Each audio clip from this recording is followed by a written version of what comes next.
যে ক্ষতি আমার হলো তার দায়ে কে নেবে? বুঝিনি পাওয়ার আগে সবই যে হারাবে।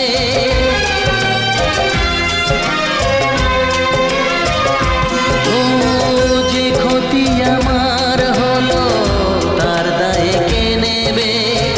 বুঝিনি পাওয়ার আগে সবই যে হারাবে। শুধু শুধু কেন দিলে মরণের সাথ ও চাঁদ?